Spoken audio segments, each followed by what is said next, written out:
Vamos então começar com Joel, o profeta. A gente sabe muito, mas muito pouco desse profeta. A gente sabe o nome do seu nome e o nome do seu pai. Só isso. Então, por exemplo, capítulo 1, verso 1, eu leio: Palavra do Senhor que foi dirigida a Joel, filho de Petuel.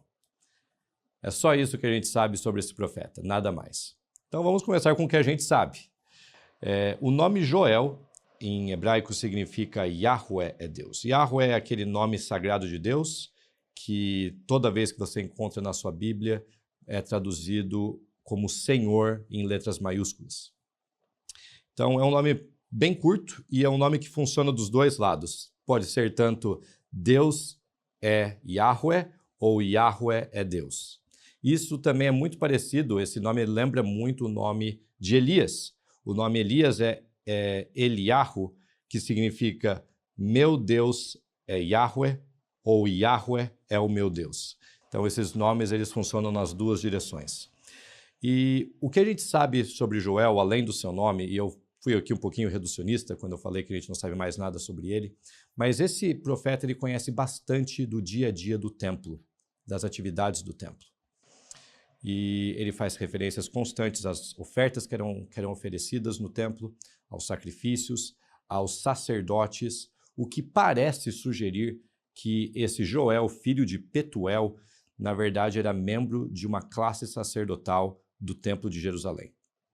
E isso não é de se estranhar, não é algo tão absurdamente novo nas páginas das Escrituras, porque nós conhecemos outros profetas que assim serviam, não apenas como profetas, mas também tinham um pedigree, digamos assim, sacerdotal, como é o caso de Isaías, como é o caso de Ezequiel e também de Jeremias.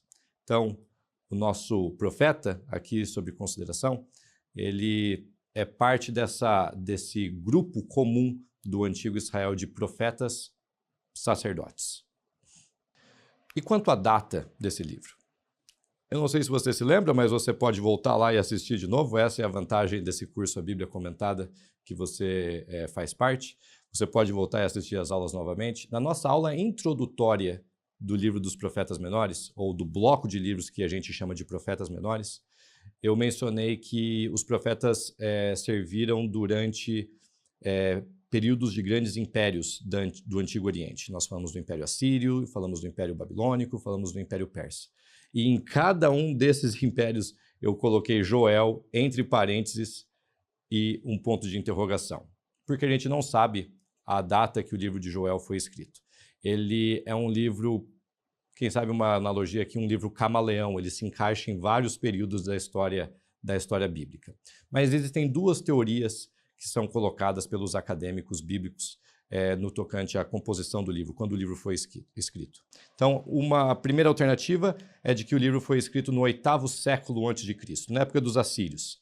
Isso porque, na organização dos profetas menores, esses que a gente está estudando, Joel aparece entre Oséias e Amós.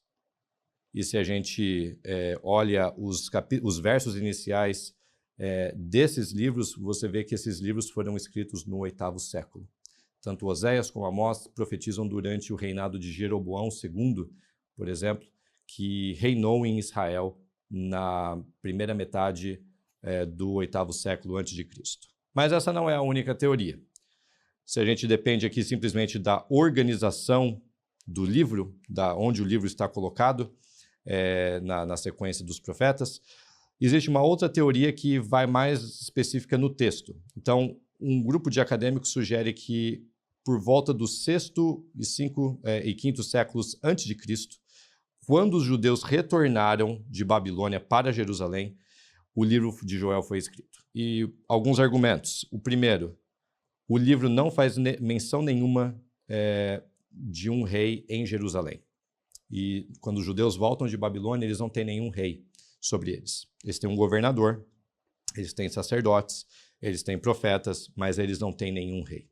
Além disso, o livro de Joel faz constantes referências ao templo e aos sacerdotes, que tem a ver com esse, digamos, pedigree sacerdotal que ele tem, mas também pode ser uma referência a essa preocupação, a essa, eu não vou dizer obsessão, mas essa ênfase que o povo de Judá tem para reconstruir o templo e o serviço do templo após o cativeiro da Babilônia.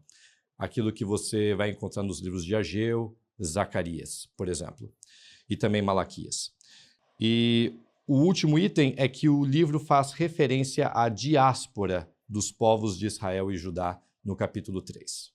Essa diáspora que o texto menciona nada mais é do que aquilo que aconteceu com os moradores de Judá após a destruição de Jerusalém em 586 a.C., quando os judeus então foram dispersados, foram espalhados pelos babilônios após a destruição da santa cidade de Jerusalém. Por isso é que alguns acadêmicos sugerem que o livro de Joel foi escrito nessa época, após esses eventos.